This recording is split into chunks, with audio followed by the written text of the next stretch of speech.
चरण। मंगलम भगवान वीरो मंगलम गौतमो गणि मंगलम कुंकुंदाद्य जैन धर्मोस्तु मंगलम सर्वमंगल मांगल्यम सर्वकल्याणकारकम प्रदानम सर्वधर्माणां जैनम जयतु शासनम। नमे समय साराय स्वानुभूत्या चकास्ते चित्स्वभावाय भावाय सर्वभावान्ते वंदितु सर्व सिद्धे धूमचलमणोऽहं गतिं पत्ते वोच्छामि समय पावुं नमोऽस्तु केवली भणिन्। हम्म।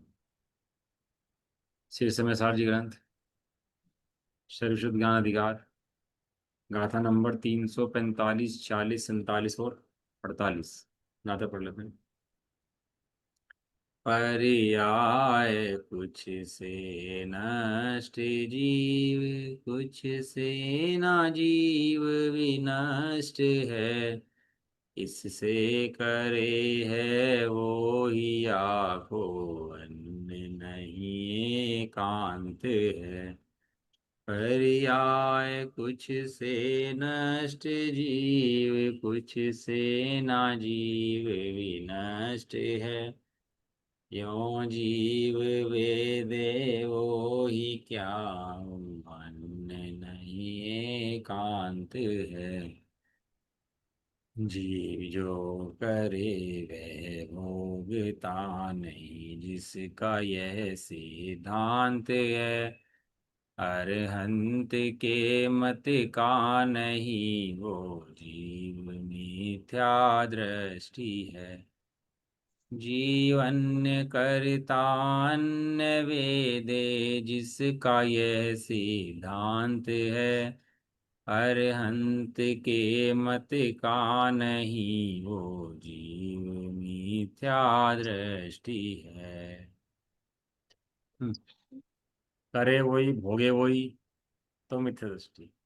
करे वही भोगे कोई और तो मिथ्या दृष्टि है। और दोनों ही अरहंत के मत के बाहर हैं। अब बताओ ये गाथाओं को कौन समझे। अब ये तो मैं पहली बार पढ़ी, पहले दिन जब पढ़ाने बैठा स्वाध्याय में तो मुझे खुद समझ में नहीं आई कि कहना क्या चाह रहे हैं। स्वाध्याय तो कराया, लेकिन उसके बाद अनुशीलन पढ़ा डॉक्टर साहब का लिखा हुआ, टीका पढ़ी, इनकी गाथाएं पढ़ी, नीचे अर्थ पढ़े, तब जाके तो बात समझ में आनी शुरू हुई ये कहना क्या चाहते हैं। करे कोई भरे कोई, करे वही भरे वही, दोनों ही मिथ्या दृष्टि। कुछ तो कहीं टिकोगे नहीं टिकोगे भाई, हैं। कि तुम गलत हो, ठीक है, तुम गलत नहीं हो, ये भी ठीक है, तुम दोनों ही ठीक हो, ये क्या बात हुई। या तो कहो कि ये गलत है, या कहो वो गलत है, या कहो दोनों गलत हैं, या कहो दोनों सही हैं। चार बातों में से एक तो सत्य असत्य है, अनूप है, और है ना जो भेद आते हैं उसके। कुछ तो सत्य होगा, कुछ तो सही होगा, कहीं तो टिकोगे। कहने लगे भाई आत्मा के अलावा हम कहीं रुकने वाले हैं नहीं। तो आत्मा के अनुभव के अलावा जो बात कहेगा सो मिथ्या है, और आत्मा के अनुभव सहित जो कहेगा सो सम्यक है। आत्मा के अनुभव सहित ही ये बात कहेगा कि करता वही है भरता वही है, करता कोई और है भरता कोई और है।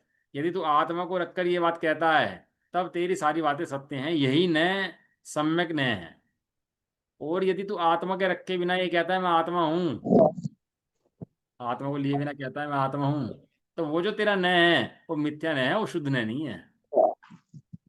तो शुद्ध न तो हम क्या रहे शुद्ध न है। शुद्ध न कथनों में नहीं है, क्या कह रहे शुद्ध न कथन में नहीं होता, शुद्ध न परिणति के अंदर होता है। अभी हमने पढ़ा 14 नंबर गाथा था 10 नंबर कलश, शुद्ध न है शुद्ध न है। तो शुद्ध न की शास्त्रों में थोड़ा ना है। ये शुद्ध न कहाँ है, ये शुद्ध वस्तु है, उसका नाम शुद्ध न है। और वो वस्तु पर तो जाता नहीं, शुद्ध वस्तु पर। और क्या समझता है कि शास्त्रों के अंदर नए लिखे हुए हैं, नए पढ़ लूँ बस ये। उस नए को पढ़ करके समझता है कि मैंने नए पढ़ लिया, और वैसे ही कथन करने छोड़ देता है। अब ज्ञान के अंदर तो आदत होती है अभ्यास करने की। ज्ञान को आदत पड़ जाती है, जैसे देखता है जैसे सुनता है वैसे ही करने लगता है ज्ञान तो।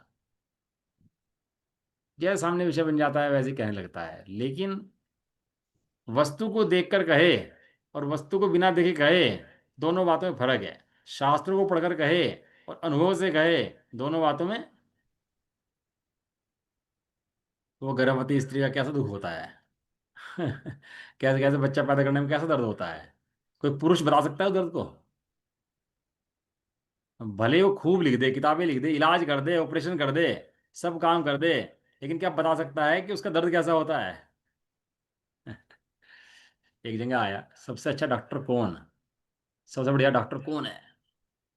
तो लिखा, जो रोगी है वो सबसे बड़ा वैद्य है। कौन वैद्य है? जो रोगी है। क्यों?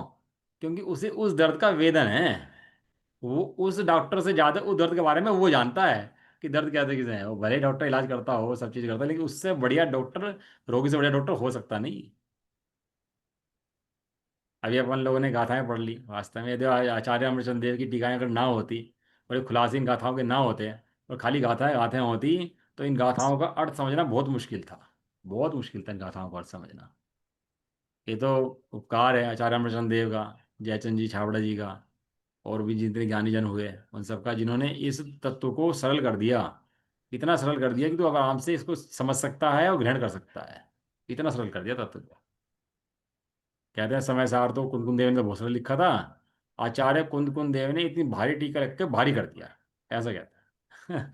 ये भारी टीका रख दी इतनी, ये समझ लो इससे भारी टीका संस्कृत की दूसरी कोई है ही नहीं। जितनी आचार्य अमरचंद देव ने लिखी है ना ये टीका, ये संस्कृत की टीका लिखी है, संस्कृत साहित्य में इससे भारी कुछ विषय ही नहीं है, इससे भारी कुछ लिखा हुआ ही नहीं है। सबसे भारी पूरे संस्कृत साहित्य के अंदर कुछ है तो समय सार की आत्मख्याति टीका है। और ये अपन लोगों ने भी, ये जो अन्य लोगों के जो वे हुए ना पंडित, प्रधान पंडित जो हुए अन्य मतियों के अंदर, सनातनियों के अंदर, ये बात वे भी कहते हैं कि इससे भारी टीका कहीं है नहीं संस्कृत की। क्यों कर दी इतनी भारी टीका? कि तो ये मत समझ लेना कि हाँ हमारे यहाँ कुछ संस्कृत का ज्ञान नहीं है, या हमारे यहाँ बस अध्यात्म अध्यात्म है। थोड़ा भारी भी घेरा समझाने के लिए उसको, कहने लगा जिस तू अपने ज्ञान को प्रधान मत समझ लेना, हमारे पास भी इससे ज्यादा ज्ञान है। और दूसरा बात इसलिए कि थोड़ा दिमाग तो लगा समझने के लिए, तो हलवा है।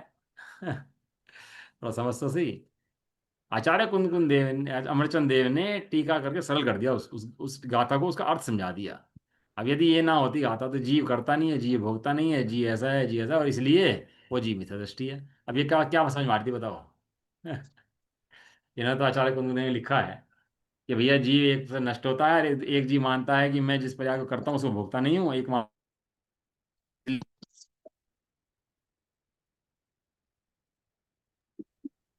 पॉज हो गई, पॉज पॉज।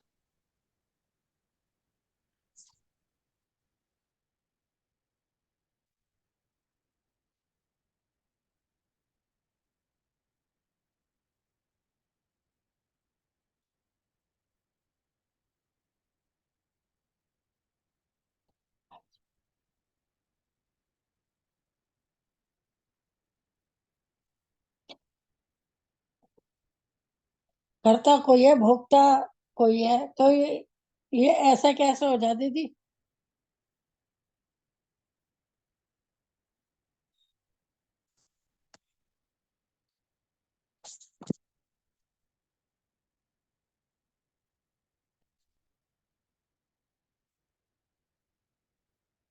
हाँ भाई, हाँ भाई। हाँ अब आई। हम्म। अब इन पर एक ये कह रहे हैं कि भैया एक एक जीव मानता है कि मैं करता हूँ, मैं ही भोगता हूँ। एक जीव मानता है मैं करता हूँ, दूसरा कोई भोगता है। अब ये बातें दोनों अलग अलग हैं, तो एक सही होनी चाहिए, गलत होनी चाहिए। और ये कहते हैं ये दोनों ही बातें गलत हैं। हैं, ये दोनों ही बातें गलत हैं।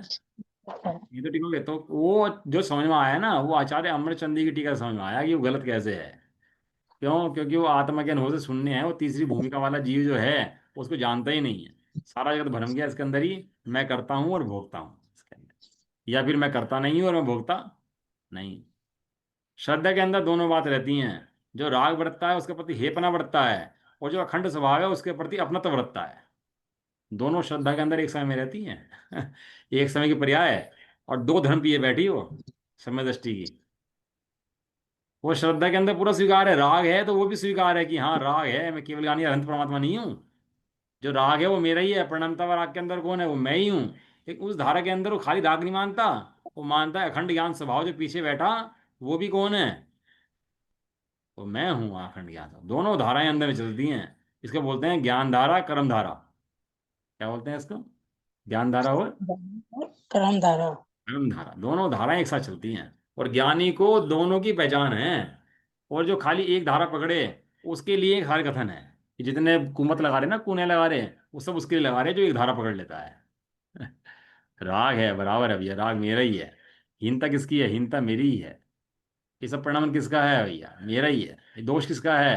ये सब मेरा ही है, किसी को थोड़ा ना है। चलो इसकी गाथा पढ़ ली थी हमने, है ना, भावार्थ टीका सब हो गया था। अब जयचंद जयचंद जयसेन आचार्य की टीका इसके पढ़ लेते हैं, इसके बाद दो कलश आएंगे इसके ऊपर, वो कल पढ़ेंगे। और अभी पढ़ लेते हैं तात्पर्य टीका, ये आ गई तात्पर्य टीका, है ना। हम्म। भैया ये कैसा है कि करता कोई भोगता कोई, जो कोई करेगा वही तो भोगेगा ना। हाँ, जो करेगा वो भरेगा, जरूरी नहीं है ना जो करे वो भोगे। वो हो सकता है कर्मों की निर्जरा कर दे और ना भोगे उनको कर्मों को, तो जरूरी थोड़ा नहीं है कि उसको भोगना पड़ेगा। नहीं, ये तो बात सही है, जो करता है अब वो दूसरा कोई भोगेगा उसको। वो गलत है ना, फिर वो तो अनंत के मत से बाहर हो गया ना। हाँ, वो तो गलत ही है। ये बात गलत है कि दूसरा भोगे, लेकिन मैं भी भोगूं, ये बात भी सर्वथा सत्य नहीं है। जरूरी थोड़ा ना मैं कर्मों को भोगूं, यदि मैं मिथ्या दृष्टि रहूंगा तो भोगूंगा, और सम्य दृष्टि हो गया तो कर्मों को नहीं भोगूंगा। सब पर घोड़ा घोड़ी बांधा हो बहुत लंबे समय का, और निर्जरा कर दे बीच में ही, और दूसरा तो भोगता ही नहीं है उस कर्म को। स्वयं किए जो कर्म शुभाशु फल निश्चय ही वे देते, स्वयं किए हुए फल स्वयं को फल देते हैं, स्वयं को किए हुए कर्म। लेकिन दें ऐसा जरूरी नहीं है, दोनों में अनेकांत लगेगा। सर्वथा मान ले कि नहीं देंगे ही देंगे, तो वो भी जीव अनंत के मत का बाहर है। तो फिर उसने अपनी डोरी जो है कर्मों के हाथ में दे दी। स्वयं कर्म किए वे फल जरूर देंगे, तो फल कर्म तो बंधे हुए हैं, और निर्जरा कैसे होगी? अविपाक निर्जरा कैसे होगी फिर उसकी? और फिर तो कर्म बनता ही रहेगा। इसलिए दोनों बातें समझ करके अनेकांत लगाना जरूरी है। चलो पढ़ते हैं इसकी आगे टीका ना। तात्पर्यवर्ती हिंदी टीका जो आचार्य अमरचंद देव की है, आत्मख्याति टीका है। और जैसे आचार्य की तात्पर्यवर्ती हिंदी टीका है। सही है ना, जो आचार्य जैसे आचार्य की तीन ग्रंथों पर टीकाएं हैं, प्रचनसार जी और पंचास्तिकाय के ऊपर।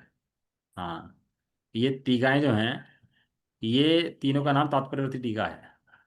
और आचार्य जयसेन ने तीनों के ऊपर टीका लिखी, और आचार्य अमरचंद देव ने भी तीनों के ऊपर टीका लिखी। और दो ग्रंथ जो है ना, अष्टपाउड़ और नियमसार, इनके ऊपर टीका नहीं करी। और देखो तत्समय की योग्यता में ऐसे ही होता है। अब द्रव्यार्थिक न्याय से जो कर्म करता है वही भोगता है, पर्यार्थिक न्याय से अन्य करता है अन्य भोगता है। इस प्रकार जो मानता है वह सम्यक दृष्टि है। क्या फर्क पड़ा?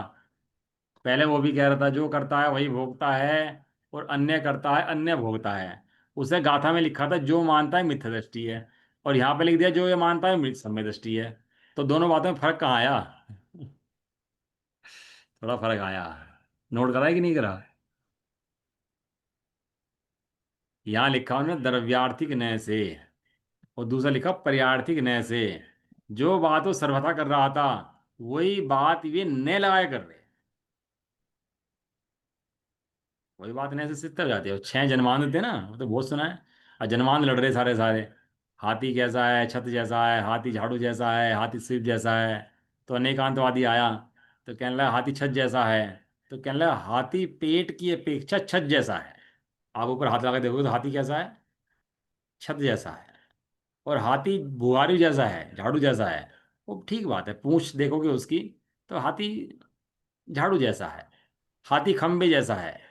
अब एकांत लगाओगे इसके अंदर तो ये मिथ्या हो जाएगा, और अनेकांत लगाओगे तो ये सम्यक्त हो जाएगा। हाथी खंबे जैसा है।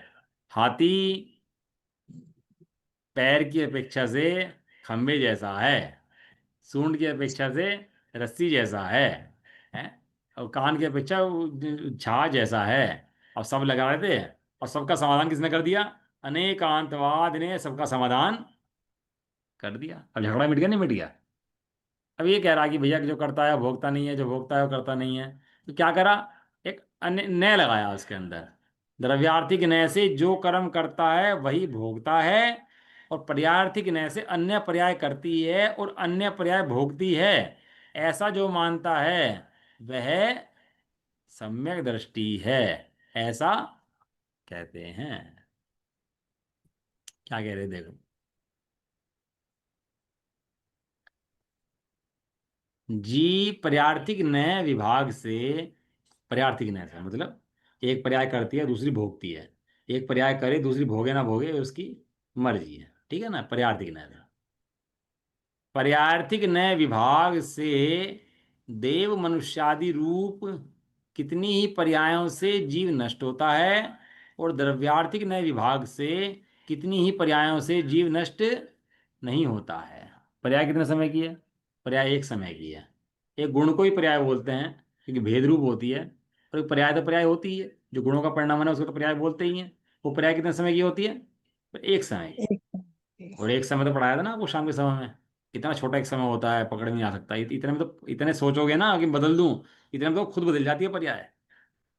इतने हम सोचने जाएं कि पर्याय बदलूं, कुछ अच्छा चिंतन कर लूं, कुछ अच्छा बदल दूं इसको, इतने सोचने मन वचन काय की क्रिया बदलने जाए, या अपने आत्मा की ज्ञान की क्रिया बदलने जाए, उपयोग बदलना चाहे, तो इतने में तो वो बदल चुका होता है। आपको पता है मति शुद्ध ज्ञान के अंदर पास्ट समझ में आता है, प्रेजेंट और फ्यूचर समझ में नहीं आता। मति शुद्ध ज्ञान के अंदर क्या समझ में आता है? जो बीत चुका होता है वो मति शुद्ध ज्ञान का विषय बनता है, वो एक समय की पर्याय है। अब बदले कैसे उसको ये बताओ। जो बीत चुका, पास्ट को भी बदल सकता है क्या? भूतकाल को बदल सकता है क्या कोई? व्यक्ति को बड़ी चिंता रहती है हम भविष्य को बदल देंगे, भविष्य की, जैसे पास्ट नहीं बदल सकते ऐसे ही भविष्य भी नहीं बदल सकते, कि पास्ट बीत चुका और भविष्य भी आया नहीं है, और वर्तमान एक समय का है। इसलिए बदलने की व्यवस्था कहीं भी नहीं है, ना भूतकाल के अंदर, ना वर्तमान के अंदर, और ना भविष्य काल के अंदर कहीं बदलने की व्यवस्था नहीं। इसलिए वो जीव कितनी पर्याय से नष्ट होता है, उत्पन्न होता है, नष्ट होता है, उत्पन्न होता है, मतलब वो जीव को ही उत्पन्न नष्ट कहा जाता है, लेकिन पर्याय उत्पन्न नष्ट होती हैं। और द्रव्यार्थिक न से वो जीव पर्याय से नष्ट नहीं होता है। बराबर। क्योंकि जीव का स्वरूप नित्य अनित्य स्वभाव वाला है। जीव कितना है? एक। स्वभाव कितने हैं? दो। कितने स्वभाव हैं? कौन कौन से स्वभाव हैं? नित्य अनित्य। और स्वभाव भी कैसे हैं? दोनों विरुद्ध। इस स्वभाव में चलो भाई ज्ञान वाला है, दर्शन वाला है, समझ में आ गया भाई, चलो भाई ज्ञान वाला भी है, दर्शन वाला भी है, लेकिन यहाँ तो दो विरुद्ध। ये जो ये जो खेल है ना, ये जिसकी समझ में आ गया वो सम्यक पालेगा, और जिसकी नित्य नित्य खेल समझ में नहीं आया वो सम्यक कोई पा सकता नहीं है। पता होगा आपको अनेकांत की परिभाषा। एक वस्तु में वस्तुपने को निपजाने वाली दो विरुद्ध शक्तियों का एक साथ प्रकाशित होना सो अनेकांत है। जिसे ये परिभाषा समझ में आ गई उसे पूरा जैन धर्म समझ में आ गया। और जिसे इस परिभाषा में कन्फ्यूजन है अभी, वो जैन धर्म समझ सकता नहीं, वो जिस सर्वज्ञ के मत से बाहर है। इतना तो मिनिमम कोर्स है कि एक वस्तु समझनी पड़ेगी और वस्तु के दो धर्म समझने पड़ेंगे, दोनों विरुद्ध धर्म हैं ये समझना पड़ेगा, और एक साथ रहते हैं ये समझना पड़ेगा, और वस्तु को बनाते हैं, वस्तु का नाश नहीं करते। इन दो धर्मों से क्या होता है? वस्तु का नाश होता है कि वस्तु रचना होती है? क्या आंटी, ये दो धर्म जो हैं, एक तो लड़ाई कर रहा, नाश कर रहा, और एक टिकाए रख रहा। एक कह रहा मैं नहीं हारूंगा, मैं नहीं मरूंगा। तो ये दो धर्म जो हैं, ये वस्तु में विरुद्ध धर्म नहीं है, विरुद्ध धर्म तो हैं, लेकिन वस्तु की शोभा है, टिकाए रखते हैं। इसको चिंतन करोगे तब पता पड़ेगा कि वस्तु की शोभा कैसे है ये। जीव का स्वरूप नित्य अनित्य स्वभाव वाला है। इस पूरे जगत के अंदर इस जीवों को यही बात समझ में नहीं आई कि एक जीव और स्वभाव दो, नित्य अनित्य, ये कैसे हो सकते हैं। बस। ये तो अपने जैनियों को भी निकांत की परिभाषा पता नहीं है, और ये द्रव्य गुण पर्याय की परिभाषा पता नहीं है। ये तो स्वामी जी ने खुलासे कर दी, खोल खोल के इन शब्दों को, एक एक बच्चे बच्चे को सिखा दिया तब तो ये पाठशाला की थी, कोई भी स्वाध्याय सभाएं नहीं थी। ये स्वामी ने पाठशालाएं खुलवाई, स्वाध्याय सभा चलाई, बच्चों की पाठशालाएं चलवा चलवा के बच्चों के अंदर संस्कार करे। और हम भी जब पाठशालाएं पढ़ते थे ना, तो हमें सबसे पहले तो ये पढ़ाते द्रव्य किसे कहते हैं, गुण किसे कहते हैं, पर्याय किसे कहते हैं, छोटे छोटे में। घुट्टी के संस्कार जिसे बोलते हैं, जो घुट्टी में दूध पिलाते हैं ना बच्चे को, रख करके दवाई पिलाते हैं घुट्टी, ऐसा उन्होंने संस्कार में दिया। द्रव्य गुण पर्याय के संस्कार दिए। किसने? स्वामी जी ने। इतना काम करके दिया। वह जीव का स्वरूप नित्य नित्य स्वभाव है, इस कारण से कुवदी सोवा द्रव्यार्थिक नय से वही कर्म करता है। द्रव्यार्थिक नय से कौन करता है? वही जीव। जो जीव है उसने कर्म किया है। वही कौन? वही जो भोगता है। जो करता है वही भोगता है, और जो भोगता है वो करता है। दो बातें आई ना। लेकिन दोनों बातों में फर्क है। जो करता है वो भोगता है। जो करेगा भैया भरेगा, ये सावधानी चाहिए इसके अंदर। जिस समय कर रहा है उस समय की, करेगा तो भरेगा। और फिर जो भोगता है सो करता है, यानी कि तेरी मजबूरी नहीं है कर्म को भोगना। तू चाहे तो अभी निवृत्ति ले सकता है, तो जो निवृत्ति लेता है वो करता नहीं होता। वो भूतकाल में भले ही करता था, लेकिन आज वो करता नहीं है। जुड़ेगा कर्मों से तो करता बनेगा। जो पुराने कर्म बांधे हुए थे ना, और आज उनसे जुड़े, भोगता बने, तो वो उसका करता है, वो जो कर्म बांधा था उसने। और आज नहीं जुड़ता उन कर्मों से, तो क्या होगा? तो ना भोगता है ना करता है। बड़े खुलासे हैं इन चीजों के अंदर, समझो तो समझ में आए। दूसरा, पर्यार्थी न्याय से, अन्नोवा पर्यार्थी न्याय से, अन्य कर्म करता है और अन्य भोगता है, इस संबंध में एकांत नहीं है। यदि इस संबंध में कोई एकांत समझ ले, एक पक्ष पकड़ ले, मैं सर्वथा ऐसा ही हूं, तो ये एम ना चले भाई। मिथ्यात्व उपजता है क्षण क्षण में। ये जीव को अन्य अन्य दिखाता है। ये तो आचार्य कुंद देव टिका के रखते हैं तो सिंहासन पर, उठने नहीं देते इसको। ये तो बच्चा है ना, गद्दी बैठता है, गद्दी पे संभलवाता है उसको। उसका जो पिताजी हैं, बाबा हैं, गद्दे बैठा, वो मचलता है गद्दी से, उठ उठ के भागता है। वो गद्दे पे संभलवाते हैं उसको, ऐसे ही उपयोग मचलता है मोह के अंदर क्षण क्षण। और ऐसी कल्पनाएं उपजती हैं। लेकिन आचार्य कुंद देव, अमरचंद देव सिंहासन में बैठाते हैं इसको बारंबार। नहीं, वस्तु तत्व ऐसा ही है। इस संबंध में एकांत नहीं है। इस तरह कर्तृत्व की मुख्यता से प्रथम गाथा पूर्ण हुई। कर्तृत्व की मुख्यता मैंने कि किन पर्यावरण नष्ट होता है, किन पर्यावरण नष्ट नहीं होता, वो जो गाथा थी वो पूर्ण हुई। दूसरी गाथा, पर्यार्थिक नए विभाग से देव मनुष्यादि रूप कितनी ही पर्यायों से जीव नष्ट होता है, और द्रव्यार्थिक नय से विभाग से कितनी पर्यायों से जीव नष्ट नहीं नहीं होता। होता है ना। बढ़िया, ठीक है। क्योंकि जीव का स्वरूप नित्य नित्य स्वभाव वाला है। वही बात यहाँ पर आगे दोबारा पलट करके, जो बात पहली गाथा के अंदर थी। और मैंने पढ़ाया था आपको, दो लाइनों के अंदर केवल एक शब्द चेंज है। एक में करण तो है, एक में वेदन तो था ना, कुछ ऐसी एक शब्द का चेंज था ना, जब मैंने पढ़ाया था आपको। दो गाथाओं के अंदर केवल एक शब्द चेंज है, वही यहाँ पर है इसके अंदर भी। जो पहले टीका उन्होंने लिखी थी वही टीका यहाँ पर लिख दी, क्योंकि जीव का स्वरूप नित्य नित्य स्वभाव वाला है। इस कारण से पहले कर दी था, अब वेद दी है ना, पहले करता था अब वेदन करता है। इस कारण से इस निज शुद्धात्मा की भावना से उत्पन्न सुखामृत रस स्वाद को प्राप्त ना करते हुए, क्या कह रहे हैं? अब भोक्ता की बात चल रही है, वेदन की बात चल रही है, अनुभव की बात चल रही है। कर्मों को कौन भोगेगा? तो कह रहे हैं कि निज शुद्धात्मा की भावना से उत्पन्न सुख अमृत स्वाद रसास्वाद को ना प्राप्त करते हुए। आत्मा कैसा है, मैं कैसा हूं? आत्मा तो ऐसा लगता है थर्ड पर्सन की बात चल रही हो। ये मैं शब्द बड़ा कमाल का है। अहम, मैं कैसा हूं? मैं अनंत ज्ञान अनंत सुख का भंडार भरा हुआ हूं। जो ऐसे अपने ज्ञान और सुख को नहीं भोगेगा, वो बाहर में कुछ ना कुछ जरूर भोगेगा। और जिसको भोगेगा, उसको कर्म फल कहते हैं, उसको दुख कहते हैं। ऐसा नहीं सदाकाल भोगता रहे, सदाकाल भोगता रहे तो सिद्ध बन जाए। लेकिन इसको जो शुद्ध उपयोग प्रकट हुआ है, शुद्ध परिणति प्रकट हुई है, उसके द्वारा जान गया है कि सुख जो है, सुख का समुद्र यही है, कहीं अन्य नहीं है। नहीं, हाँ, सुन तो बहुत लोग जीव लेते हैं कि भैया ये तो जीव तत्व है, जीव तत्व है, ऐसे हैं। और मान भी लेते हैं कि भाई जीव भिन्न है, जीव भिन्न है, जीव अखंड ज्ञान स्वभावी है, जीव ऐसा है, जीव ऐसा है। मान भी लेते हैं। कि तुम क्या मानते हो कि जीव जीव एक है? कि नहीं नहीं, हम नहीं मानते जीव जीव एक है। हम यही मानते हैं कि जीव अलग है, जीव अलग है। तो बताओ, इतने मान से संबंध होता है कि इतने का आधार तो बन सकता है। लेकिन कब? जब शुद्धा उनके द्वारा शुद्धात्मानुभूति की अनुभूति करे तब। और क्षण भर को अनुभव कर ले एक बार, तो फिर वो जीव सिद्ध से पहले रुकता नहीं है। क्षण भर निज रस को पी चेतन, मिथ्यामल को। तो देखा। हाँ, ये क्षण का अनुभव तो चाहिए भाई। ये सारा अभ्यास उस अनुभव के लिए है, शुद्धात्मा के अनुभव के लिए। ऐसे कह रहे हैं कि निज शुद्धात्मा की भावना, भावना पढ़ रहे हैं, भावना ने बार बार चिंतन करना है। अब भावना माने चाहना, रुचि होना, से उत्पन्न सुखामृत रस रूप रसा स्वाद को प्राप्त ना करते हुए, वही वही जीव जो शुद्धात्मा रूप है, सुखामृत का रस स्वाद वाला है, वो कर्म फल का वेदन या अनुभव करता है। वही कौन? जिसके द्वारा पूर्व में कर्म किया गया है वही भोक्ता होता है। पर्यार्थी न्याय से अन्य कर्म भोगता है, अन्य कर्म करता है, इस संबंध में एकांत नहीं है। इस तरह भोक्तृत्व की मुख्यता से दूसरी गाथा पूर्ण। एक गाथा किसकी मुख्यता से पूर्ण हुई? एक गाथा कर्ता की अपेक्षा से पूर्ण हुई। दूसरी गाथा किसकी अपेक्षा से पूर्ण हुई? दूसरी गाथा भोक्ता की अपेक्षा से पूर्ण।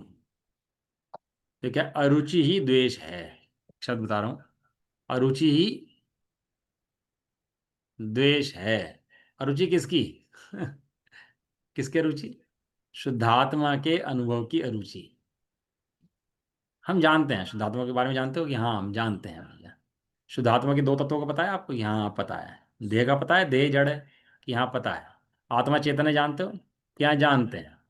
तो जो अनुभव नहीं करता वो जानता है कि नहीं जानता? नहीं, जानता नहीं, जब अनुभव नहीं करता तो जानने का कहाँ से। अच्छा, अभी तत्काल अनुभव कर सकता है नहीं कर सकता? कहते हैं हाजरा हजूर भगवान विद्यमान है तू आंख तो खोल। आंख खोलता नहीं, भैया बहुत भारी है। अरे भारी नहीं है, तू तेरे लिए भारी कब से हो गया? नहीं नहीं भैया, कर्म आड़े हैं, ये आड़े है, वो आड़े है। ये ज्ञान के आड़े कुछ है ही नहीं। टेढ़ी चादर लगा रखी है, टेढ़ी आंख से देखता है। कहला कि भैया ज्ञान साक्षात प्रत्यक्ष है, वही प्रत्यक्ष वेदन में तेरे आ रहा है। जब चाहे तब, बिना कर्म के आड़े आए, उसको अनुभव कर सकता है।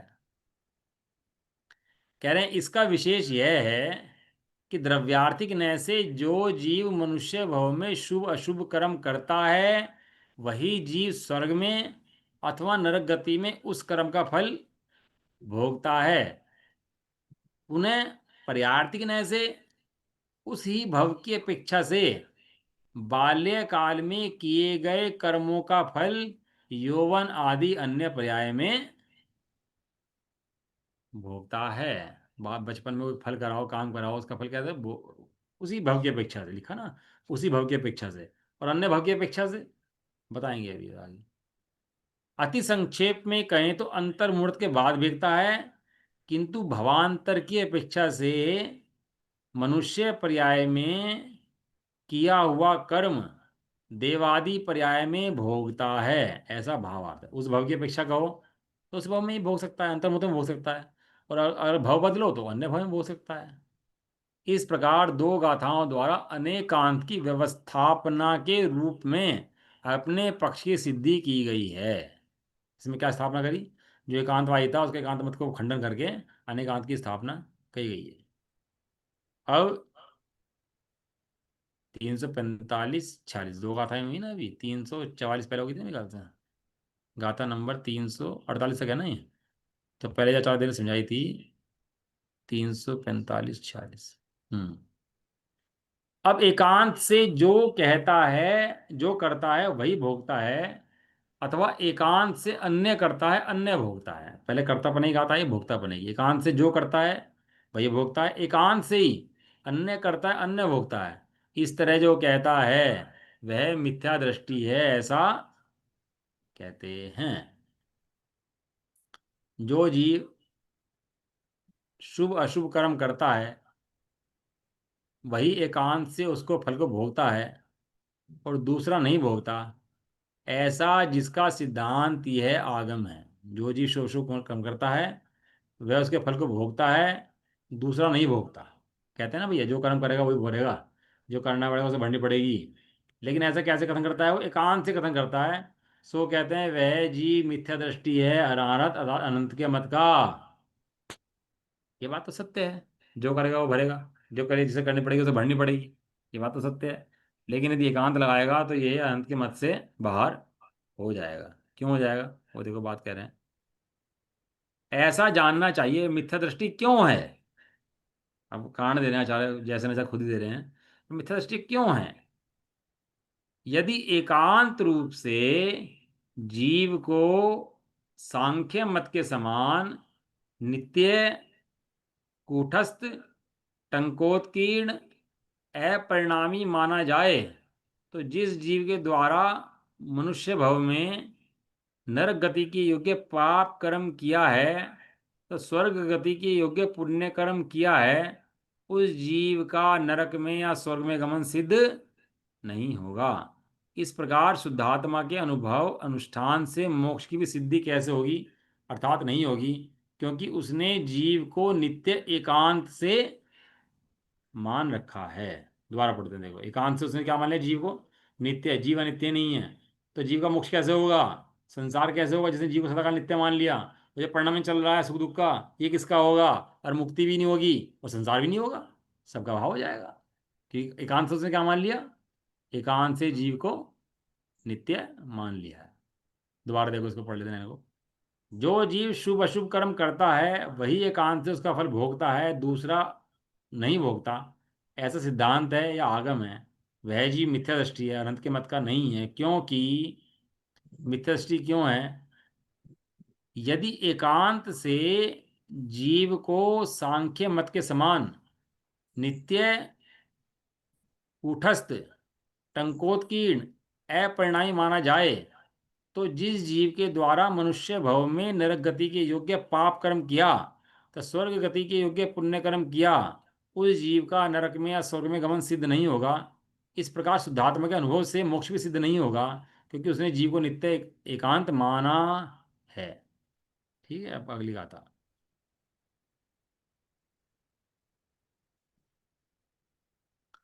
अन्य जीव कर्म करता है अथवा अन्य जीव कर्म भोगता है, यदि एकांत से ऐसा कहते हो, तो जिस मनुष्य भव में पुण्य कर्म किए, पाप कर्म किए, अथवा मोक्ष के लिए शुद्धात्मा का अनुष्ठान किया, उसने उस पुण्य कर्म का देवलोक में अन्य कोई भोक्ता प्राप्त हुआ, परंतु वह जीव भोक्ता नहीं हुआ, भी अन्य करता है और अन्य कर्म भोगता है। इस तरह नरक में भी पाप कर्म का कोई और भोगता हुआ है, जीव भोक्ता नहीं हुआ। इस तरह केवल ज्ञान आदि की भी व्यक्ति में प्रकट रूप मोक्ष भी किसी अन्य को प्राप्त हो जाएगा, क्योंकि वो करता नहीं है, नहीं है। तो फिर पुण्य पाप मोक्ष का अनुष्ठान व्यर्थ होगा, ऐसा बोध मत में दोष है। इस प्रकार दो गाथाओं द्वारा नित्य एकांत मत और अनित्य एकांत मत का निरावरण करके, इस प्रकार दूसरे स्थल में चार गाथाएं पूर्ण। क्या लिया इन्होंने, नित्य एकांत मत और अनित्य एकांत मत। नित्य एकांत मत किसका है, सांख्यमति का। और अनित्य एकांत मत किसका है, वो बोधमति का। अनित्य एकांत मत में अन्य करता है अन्य भोगता है, ये कौन सा है, पर्याय षडंग है ना, अनित्य एकांत मत। तो मोक्ष का पुरुषार्थ करेगा कोई और मोक्ष का फल भोगेगा कोई और। ठीक है ना, इस तरह से गाथाएं हमारी जैसे न चाहिए पूर्ण हुई। हम्म,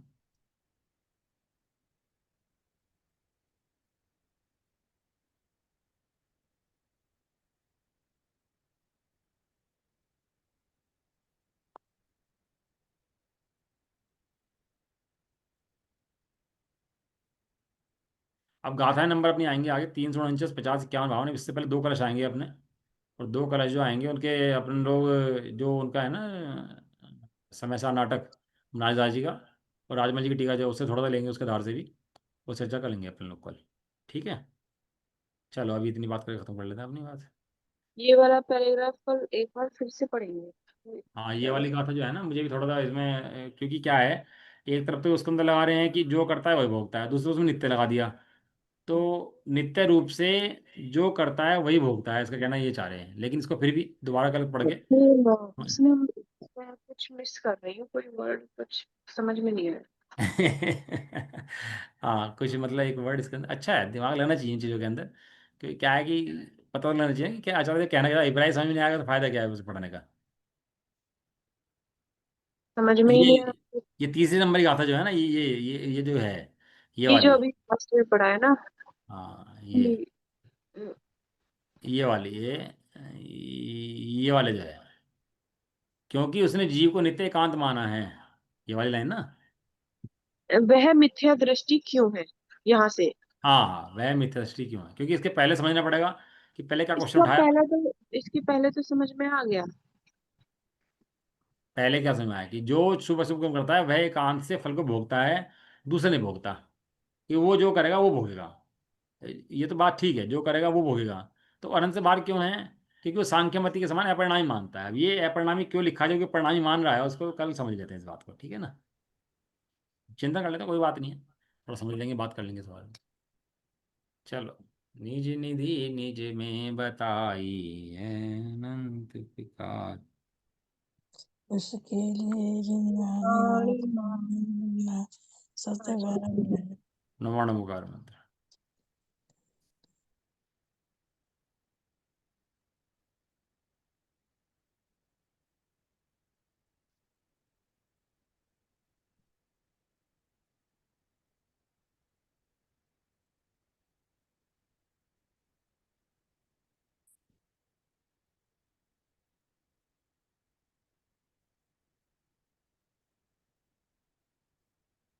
जय भरद्वाज जी माता की।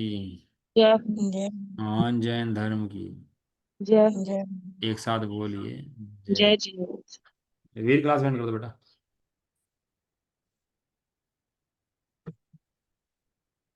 होस्ट कौन है इसका?